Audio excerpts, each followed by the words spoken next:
안녕하세요, 이보연입니다. 오늘 시간에도 또 게스트분 모셨는데요. 오랜만에 남자분을 모셨습니다. 본인 소개 직접 들어볼게요. 안녕하세요. 네, 안녕하세요. 저는 다른 분들하고 마찬가지로 저도 뭐 두만강을 건너서 중국과 라오스, 베트남 국경을 건너서 또 태국을 거쳐서 2007년도에 오게 됐습니다. 저는 그때 당시 원래 미국에 가려고 했었는데 그 이유가 뭐냐면 일단은 말은 안 통하지만 그래도 좀 뭐랄까 새로운 것을 좀 경험해보고 싶었고 또 한국에서 들려오는 소리를 들으니까 탈북민들 정착하는데 많은 어려움이 있다는 얘기를 듣게 되면서 어차피 힘든 거라 하면 그냥 뭐 맨 땅에 헤딩 한번 해볼까? 네, 그런 생각으로 해봤던 것 같습니다. 전 여기 맨 땅이 아니라 콘크리트에 저는 박았는데 거기는 뭔가요? 지철원님과 방송을 하게 됐는데 아무래도 또 사업을 하고 계시고 하다 보니까 오늘 좀 그런 이야기들도 좀 다양한 우리가 들어보지 못했던 그런 이야기들도 함께 드려보려고 합니다. 우리 시청자분들도 많이 궁금해 하실 것 같은데요. 북한에서는 그러면 고향은 어디셨어요? 저는 함경북도 해령시에서 한 60리 정도 들어가면 학포 탄강이라는 곳이 있어요. 그래서 학포요? 학포 탄강이라고 학포. 있는데, 네네.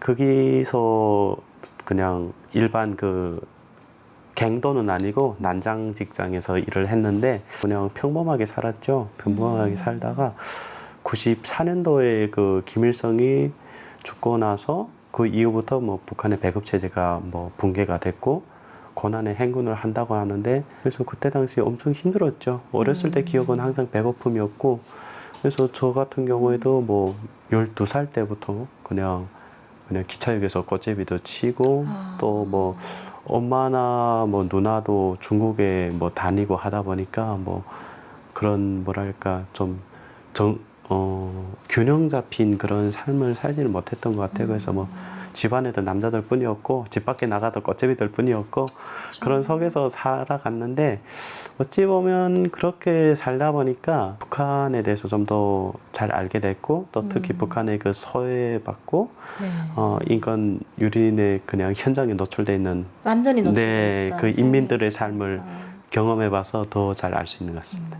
그러니까 어떻게 보면 장마당 세대이신 거잖아요. 그렇죠. 지철원님도. 네. 저도 이제 장마당 세대인데 이 장마당 세대들이 어린 시절부터 힘들고 먹고 살기 힘들고 이제 시장 경제에 뛰어들고 그리고 북한이라는 현실에 대해서 알아가게 되면서 자란 게 장마당 세대고 네, 맞습니다. 그래서 또 탈북민들이 생겨나면서 중국이라는 걸 외국이라는 걸 소식을 접하게 되고 인권이라는 걸 자유라는 걸 알게 되면서 그거에 대한 꿈을 가지고 희망을 가지고 자유를 찾아서 떠나오게 된 세대들 역시 이제 우리 장마당 세대들인 것 같아요. 그래서 그 어린 시절부터 어린 마음에도 북한 사회에서 들여다보는 그 사회가 네. 잘못됐고 우리가 왜 이렇게 살아야 되는지에 그렇죠. 대한 또 그 주민들이 살아가는 모습들에 대한 생각을 가지게 되면서 이 땅에까지 오셨던 것 같은데 그럼 북한에서 아까 잠깐 꽃제비 얘기를 네. 하셨는데 우리 시청자분들 요즘 너무 잘하세요. 그렇죠. 꽃제비가 뭔지 네. 설명 굳이 안 해도 될 것 같은데 꽃제비 생활을 한다는 게 사실은 우리가 그냥 한국의 무슨 노숙자들이 아닌 거잖아요. 그렇죠. 우리가 네. 아는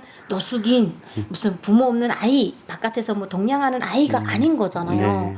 이게 좀 마음 아픈 이야기이긴 한데 잠깐 그때 그 이야기를 간단하게 좀 설명하시면서 이야기를 혹시 해주실 수 있는 너무 네. 사실은 이런 걸 여쭤보기가 좀 저도 안타까워요. 제가 더 펑펑 울면서도 왜 여쭤보게 되네요. 네. 네. 어차피 진실이라는 건 밝혀져야 되기 때문에 누군가는 용기를 내야 된다 생각을 그렇죠. 하고요.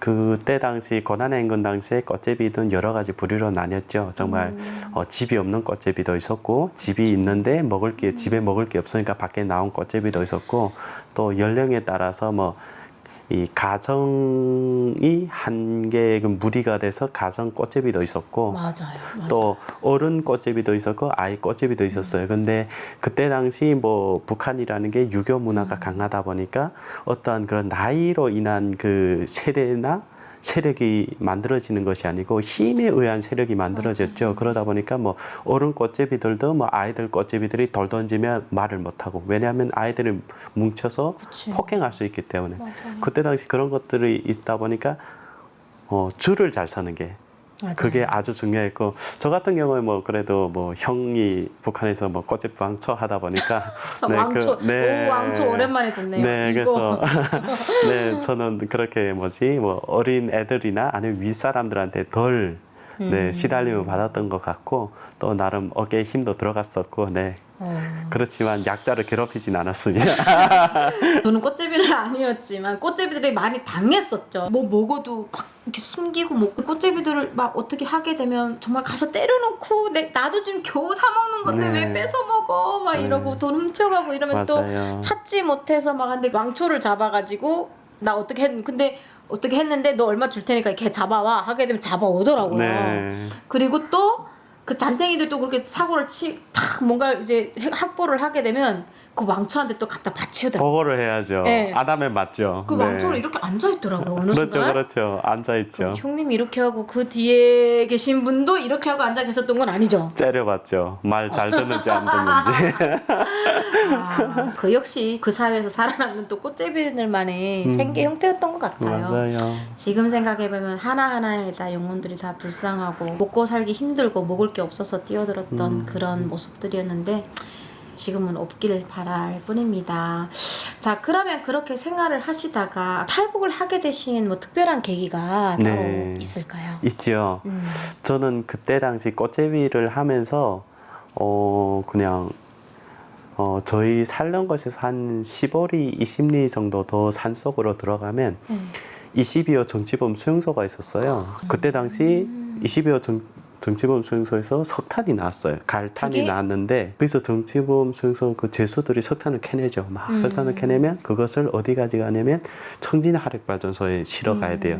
그래서 하루에 보통 1200톤 정도의 석탄이 계속 나오거든요. 그래서 그때 당시 그 기관차로 해서 아침 저녁으로 보통 이렇게 실어 갔는데 그것을 저희는 그 세천역이라는 곳에서 타가지고 이렇게 그 기차를 담죠. 석탄을 담아서 가다 보면 해령시가 나와요. 근데 해령시에 들어가면 보이대가 철도 보이대가 맞아요, 바로 맞아요. 단속하기 때문에 금생이라는 역이 있는데 거기서 마대를 그냥 떨구고 그 다음에 사람은 뛰어내리고 그래서 그 내릴 수 있는 집들은 그나마 자기 것을 확보할 수 있고 내리지 못하는 아이들이나 이렇게 약하신 분들 같은 경우에는 내렸는데 그 마대채로 없어져요. 아이고.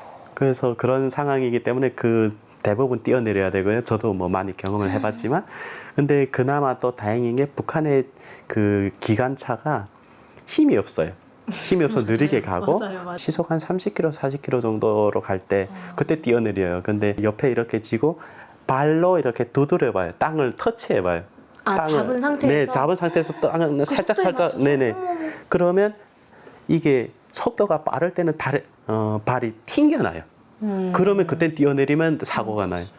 그래서 발을 이렇게 몇 번 땅에 닿았을 때 어느 정도의 접착력이 있다 할 때 이렇게 그 열차를 밀면서 밖으로 뛰어내려야 돼요. 그러니까 내 몸을 그냥 밖으로 던져야 네네, 돼요. 던져야 되는 휩쓸리지 거죠. 네. 않으려면.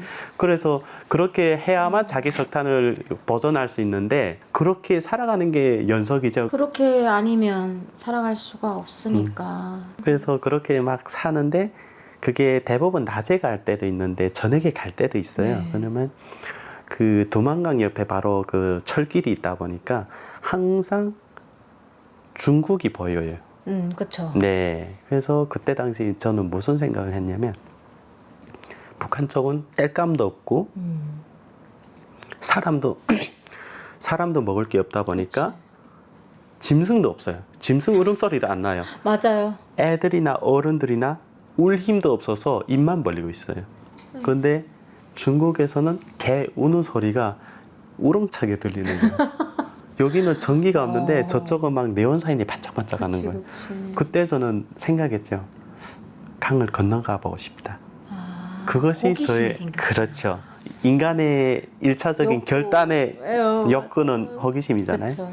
아, 그런 생각을 하고 그냥 탈북을 그냥 바로 하신 거예요. 그때 당시 제가 제일 처음으로 탈북했을 때 15살이었거든요. 어머, 어릴 근데 때구나. 거기서 제가 충격을 받았잖아요. 그게 왜요? 뭐냐면 이 집마다 이렇게 살찐 개가 있는데 그 개가 네. 돼지고기 국물에 밥을 말아준 걸 먹고 있는 거예요. 그걸 보면서 저는 생각이 바뀌었죠. 왜냐하면 이 밥에 돼지고기국을 먹이고 기아집에서 기아집에서. 비단 옷을 입고 네, 이것이 그 김일성의 평생의 수건이라고 했거든요. 그쵸. 근데 이미 이쪽에서는 사람을 넘어서 집에 있는 가축이 그 단계를 진행하고 있더라고요. 그래서 아니. 그냥 우리가 많이 섞어 살았구나 했는데 중국에 와서 중국 사람들이 말하는 게 핵을 하라고 했냐, 누가 미사일을 하라고 했냐, 하지 말라는 걸 국제법을 자꾸 위반하기 때문에 봉쇄가 되는 거다라고 말하는 거예요. 근데 그 말 들어봤는데 입이 10개여도 반론을 할 수가 없는 거예요. 막 그래서 그런 거 보면서 말은 못했죠. 근데 거기서 또 한 가지 제가 당황한 말을 들었죠. 왜냐하면 노래가 있잖아요. 뭐 쪽잠에 제기밥을 드시면서 천령을 넘어가시고 장군님의 사랑에 뭐 우리는 잠도 못 들고 이런.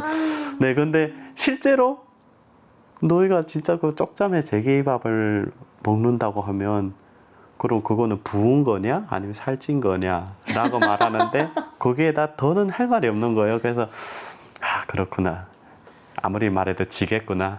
그래서 그냥 네, 알겠다고 그냥 그렇게 했죠. 근데 그때 당시 저는 중국에서 아무리 일을 못해도 한 달에 일하면 500위안을 번다는 얘기를 들었어요. 근데 북한에서는 탄광에서 아무리 뼈 빠지게 일해도 술 한 병에 두부 한 모도 먹을 수 없잖아요. 그쵸. 그러다 보니까 그냥 이 땅은 떠나야 되는 게 맞구나. 그래서 언젠가는 탈북하리라라는 마음을 안고 집으로 돌아갔죠. 아, 갔다 왔어요?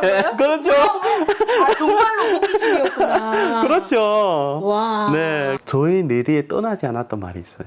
중국은 아무리 못 벌어도 500위안은 번다. 500위안을 북한 돈을 생각하면 얼마지?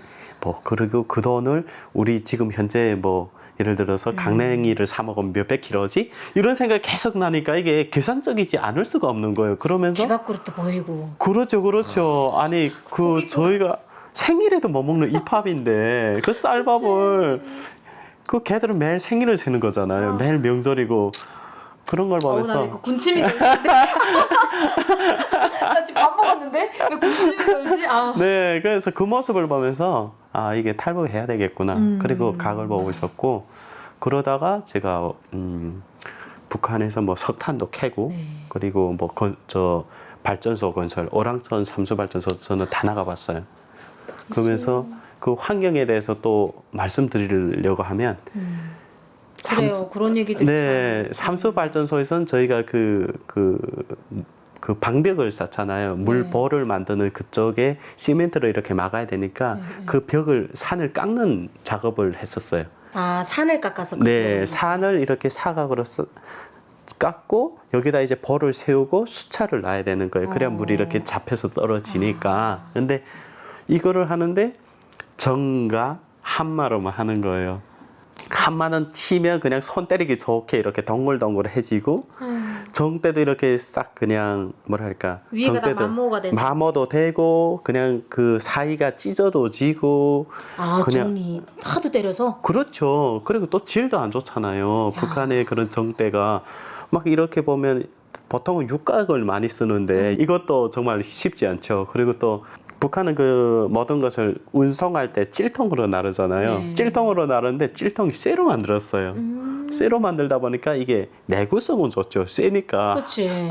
근데 대신 그만큼 살을 파죠. 그렇죠. 무겁고. 게다가 아마 어떤 거는 이렇게 얇은 걸로 이 들것에 줄을 만들었는데 키도 작고 그 돌을 날라야 되고 이게 몸에 근육도 없잖아요. 그리고 대부분 뼈의 가죽이니까 너무 아픈 거예요. 저녁이 되면 빨갛게 되고.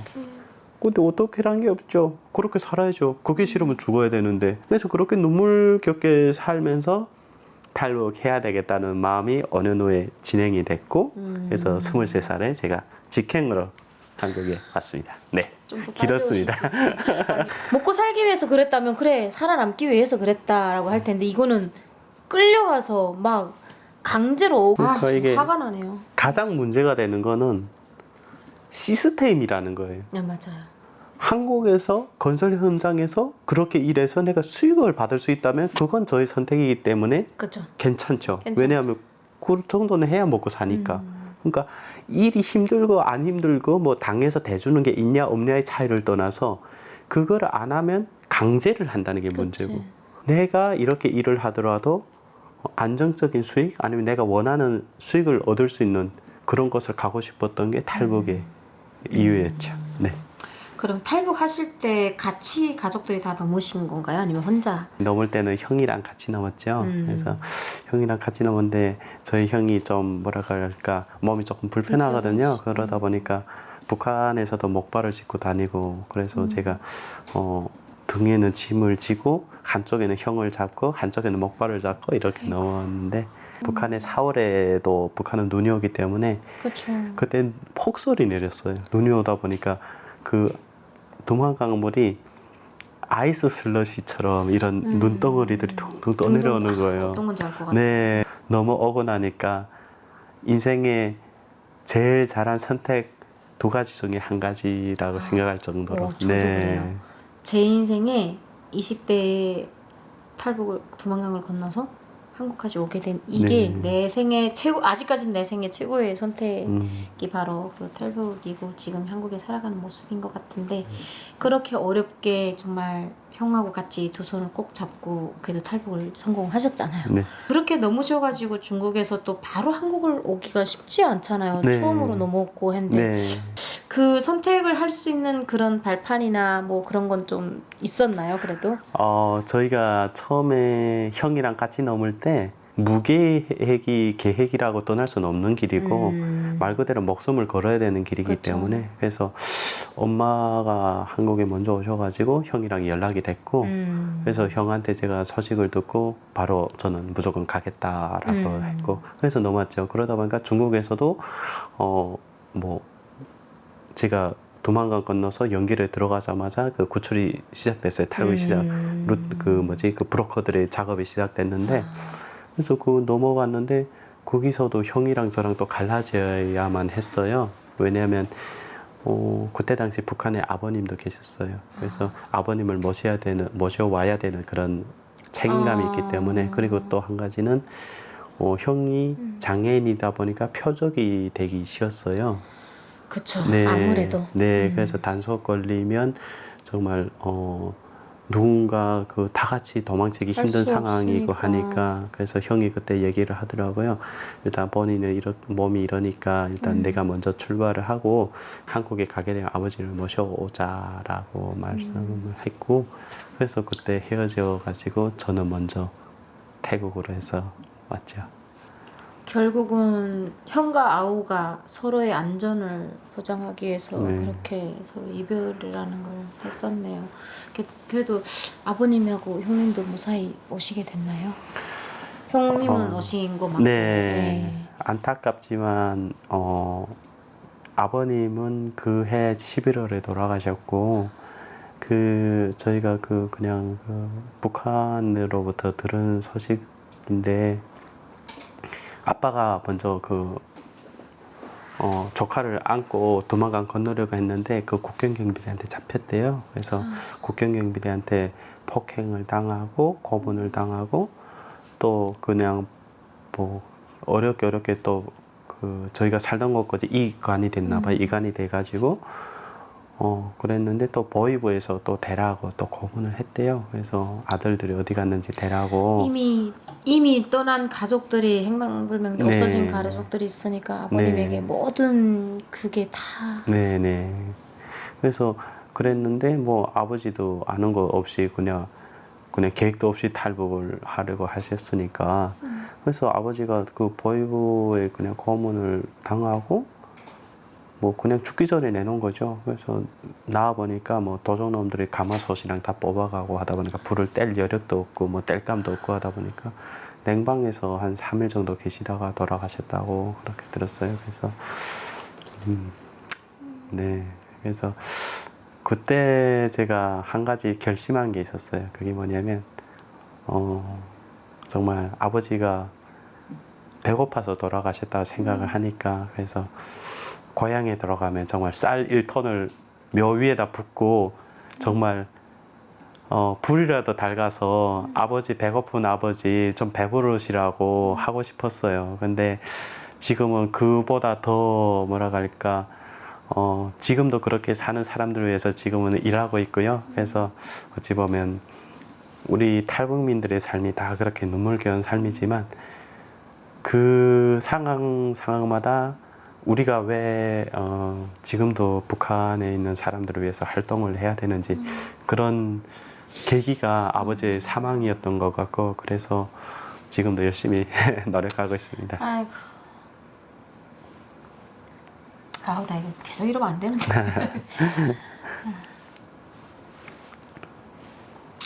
아, 배고파서 추위에 굶고 추위에 그렇게 또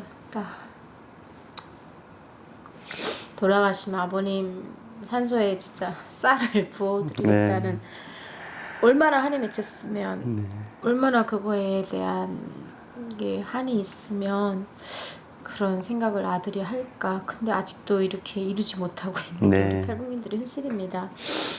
그래서 방송 이어가야 되는데 계속 말문이 막히네요.